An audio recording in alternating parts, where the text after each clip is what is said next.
अच्छे खासा स्कोर आ जाएगा, है ना। लेकिन अगर आपने मिसलेनियस भी करी है, प्लस आपने एक्सरसाइज भी करी है, प्लस आपने पूरी एनसीईआरटी करी हुई है, और प्लस आपने इंपॉर्टेंट क्वेश्चन जो एनसीईआरटी में जो सबसे ज्यादा रिपीट हुए हैं वो करे हुए हैं, तब तो आपके 80 में से 80 मार्क्स कोई रोक ही नहीं सकता, ठीक है। तो हेलो गाइस, मैं Priyank Gautam, maths IIT educator, आप सभी का बहुत बहुत स्वागत करता हूं आज की वीडियो में। आज मैं आपको बताऊंगा कि मैथ्स में क्या इंपॉर्टेंट टिप्स होती हैं जिसकी वजह से आप अच्छे से पढ़ सकते हो। 2 महीने के अंदर अंदर आपको कैसा पढ़ना चाहिए और क्या प्लान फॉलो करना चाहिए और किस तरीके से पढ़ना चाहिए। तो दोनों कैटेगरी के लिए वीडियो है, जिनको 80 में से 80 लाना है और 95% प्लस पार करना है, उनके लिए भी ये वीडियो है। नंबर 2, जो लोग चाह रहे थे मेरे से कि मैं बताऊं कि पास कैसे हूं, तो मैं मैथ्स का पहला ही मैथ्स है, उसके बाद फिजिक्स आएगा, फिर केमिस्ट्री आएगा। तो इसमें मैं आपको बताऊंगा कि मैथ्स में पास कैसे होते हैं, क्या टिप्स हैं। बट उससे पहले मैं बताऊंगा 95% कैसे लाते हैं और कैसे हम अच्छे से स्कोर बढ़ा सकते हैं और कैसे हम तैयारी कर सकते हैं, कैसे अपने आप को हम इंप्रूव कर सकते हैं, राइट। तो इसी के साथ आज की वीडियो स्टार्ट करते हैं। सबसे पहले बात करते हैं प्लान। बहुत शॉर्ट वीडियो बनाऊंगा। देखो, प्लान में बेसिकली अब आपको प्लान क्लियर हो जाना चाहिए कि हमको दिन भर में करना क्या है, राइट। उसमें हमको एटलीस्ट सुबह से पता होगी हम 9 बजे से 10 बजे ये सब्जेक्ट पढ़ने वाले, मैथ्स पढ़ने वाले, फिर इतने बजे का ब्रेक, आधे घंटे का ब्रेक, फिर 1 घंटा पढ़ना है, फिर इस तरीके से, हाँ राइट। तो 3 से 6 सोना, 3 से 4 सोना है, 4 से 5 फिर पढ़ना है, फिर 4 से 6, इस तरीके से प्लान बनाते चले। तो प्लान आपको डिफाइंड होना चाहिए, ठीक है। तो अब 2 महीने सर बचे रह गए हैं बोर्ड एग्जाम में, तो प्लान का जैसे ये होना चाहिए 5 से 6 आवर आपको मैथ्स में देना ज़रूरी है, इंपॉर्टेंट है, क्योंकि मैथ्स आपसे प्रैक्टिस से बनेगी और मैथ्स एक ऐसा सब्जेक्ट है इसमें टाइम लगता है। अगर लेकिन आपकी प्रैक्टिस अच्छी है तो उसमें ज़्यादा टाइम आपको नहीं लगेगा। बट अगर आप एकदम जीरो पे और अगर आप स्टार्ट कर रहे हो तो आपको 5 से 6 घंटा आपको लगेगा। 5 to 6 आवर कंप्लीट स्टडी आपको करनी ही पड़ेगी अगर आपको एक्चुअल में 95% लाना है और मैथ्स में 80 में से 80 लाना है तो, राइट। तो यहाँ पे सबसे पहली चीज़ अपना प्लान डिफाइन करो। अगर अभी तक भी प्लान नहीं बनाया है तो आज से प्लान बनाना शुरू करो। भले आधा घंटा 1 घंटा जैसे भी स्टार्ट कर रहे हो, लेकिन शुरुआत करना ज़रूरी है, ठीक है। तो एक प्लान यहाँ पे बन गया। हर छोटा बदलाव बड़ी कामयाबी की शुरुआत होता है। तो एक चीज़ मैंने प्लान आपको बता दिया, ठीक है। तो प्लान इंपॉर्टेंट था कि आपको दिन भर में पता होगी मेरे को इस सब्जेक्ट में ये पढ़ने वाला हूँ, इस सब्जेक्ट में ये टॉपिक, इसमें ये टॉपिक, इसमें ये, इस तरीके से अपने टाइम अलग अलग कर दो, टाइम इंटरवल्स की, इतने टाइम में ये हमको कवर करना है, राइट। तो पहली चीज़ क्लियर हो गई, प्लान सबसे इंपॉर्टेंट था प्लान। अब उसके बाद आते हैं कि क्या रिसोर्सेज क्या हैं, कि किस तरीके से मैथ्स हम पढ़ें। नंबर 1 बात करता हूँ एनसीईआरटी। एनसीईआरटी में आपको क्या करना है।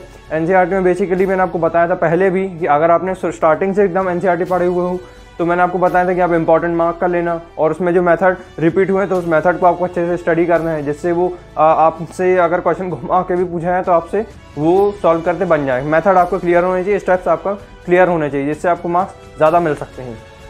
तो मैंने बताया था कि आप मिसलेनियस एक्सरसाइज कर लेना। अगर आपने कुछ भी नहीं पढ़ा तो मिसलेनियस एक्सरसाइज सारी मैथ्स की कर डालना, तो आपके अच्छे खासा स्कोर आ जाएगा, है ना। लेकिन अगर आपने मिसलेनियस भी करी है, प्लस आपने एक्सरसाइज भी करी है, प्लस आपने पूरी एनसीईआरटी करी हुई है और प्लस आपने इंपॉर्टेंट क्वेश्चन जो एनसीईआरटी में जो सबसे ज़्यादा रिपीट हुए हैं वो करे हुए हैं, तब तो आपके 80 में से 80 मार्क्स कोई रोक ही नहीं सकता, ठीक है। तो मिसलेनियस अगर आपने नहीं करी तो अपनी प्रैक्टिस बढ़ाओ, है ना। यूँ नहीं कि एक बार कर लिया और हो गया, नहीं, 2 से 3 बार आपको प्रैक्टिस, जितनी ज़्यादा प्रैक्टिस करोगे उतनी ज़्यादा आपसे बनेगी। Maths is all about practice, ठीक है। तो एक आपका होगा मिसलेनियस। दूसरी हम बात करते हैं इंपॉर्टेंट क्वेश्चन का, मतलब वही है जो मिसलेनियस में जो आपको क्वेश्चन दिख जाए जो सबसे ज़्यादा रिपीटेड है और जिनमें मेथड ऑलमोस्ट सेम है, तो आपको सब में इंपॉर्टेंट मार्क करते आना है और एग्जाम से पहले सब कुछ निकाल डालना है, प्रैक्टिस कर डालना है, ठीक है। तो दूसरे पॉइंट में यहाँ खत्म करता हूँ। थर्ड पॉइंट की हम बात करते हैं। अब हम बात करते हैं थर्ड स्टेप वो है प्रीवियस ईयर क्वेश्चन कितने करने चाहिए। मैथ्स में 5 से 6 साल के बहुत होते हैं, 2 महीने बस बचे हैं। अब वैसे तो 8-10 साल के करने चाहिए, बट अगर आपने किए हुए हैं तब तो बहुत बढ़िया है, उन्हीं को प्रैक्टिस करते हैं। और अगर आपने नहीं किया है, एकदम अभी से स्टार्टिंग में हो, तो 5 से 6 साल के आप प्रीवियस ईयर क्वेश्चन कर लेना। 5 to 6 ईयर इनफ है ना। उस पर आपको बेसिकली स्टेप समझना जरूरी है। क्वेश्चन इंपॉर्टेंट नहीं होता, मैं पिछले कई वीडियोस बोलते आ रहा हूँ कि क्वेश्चन इंपॉर्टेंट नहीं होता, क्वेश्चन में जो स्टेप्स पूछा आ रहा है, मेथड पूछा आ रहा है, उस स्टेप्स के मेथड में मार्क्स रहते हैं। बस इस चीज़ को ध्यान से समझ लो। क्वेश्चन रिपीट हो भी सकता है, नहीं भी हो सकता, बट मेथड ऑलमोस्ट सेम रहता है, ठीक है। वैल्यूज चेंज हो जाती है बट मेथड हर क्वेश्चन का सेम रहता है। तो मेथड में मेन फोकस रखना है, ठीक है। बस ये मैंने कुछ 3 चीज़ बता दी है। अब मैं बताता हूँ कि आपको पास कैसे होना चाहिए मैथ्स में। मैथ्स में पास होने का तरीका ये है कि सबसे पहली चीज़ तो ये है कि आप पूरे चैप्टर देख लो, क्योंकि 1 से 13 चैप्टर तक कितने चैप्टर हैं टोटल, आपको चैप्टर पता चल जाए। फिर देखोगे इसमें कौन से टॉपिक सबसे ज़्यादा पूछे गए हैं। अब जो बता रहा हूँ उसको साथ साथ में नोट करते चलना, ठीक है। ये तो प्लान था 95% वाले स्टूडेंट्स के लिए और 80 में 80 लाने के लिए। अब मैं बात कर रहा हूँ कि पास कैसे होंगे, ठीक है। पहला स्टेप क्या है, चैप्टर पूरा एनालाइज कर लेना, दूसरा स्टेप ये है कि टॉपिक देख लेना कि कौन कौन से टॉपिक हैं, ताकि एग्जाम में पता होना चाहिए कि कौन से टॉपिक से कौन से चैप्टर से क्वेश्चन आया है। यही नहीं पता चलेगा तो बहुत ख़राब एग्जाम जाएगा।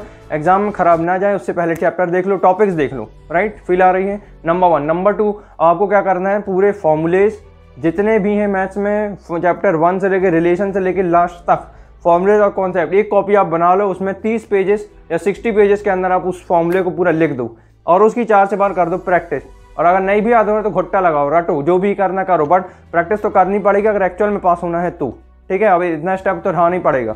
30 से 60 पेज आपने क्या किए, पूरे बना दिए, आपने सारे फॉर्मूले लिख दिए, एक चैप्टर से लास्ट चैप्टर तक आपने सारे फॉर्मूलेज लिख दिए, सारे कॉन्सेप्ट का इस्तेमाल कर दिया, तो अब आपके पास क्या तैयार है, आपको पूरा बेस बन चुका है मार्क्स का, ठीक है। तो आपको पता है कि चैप्टर कौन सा है, आपको पता है कि फॉर्मूलेज कौन से हैं, कॉन्सेप्ट कौन सा है, तो फिर आपको करना है क्या, प्रीवियस ईयर क्वेश्चन, है ना। और प्रीवियस ईयर क्वेश्चन नहीं भी करोगे तो उसके बाद आप इसके बदले क्या करना, क्वेश्चन सारे अटेम्प्ट कर देना बोर्ड एग्जाम में, बस ये इंपॉर्टेंट टिप थी।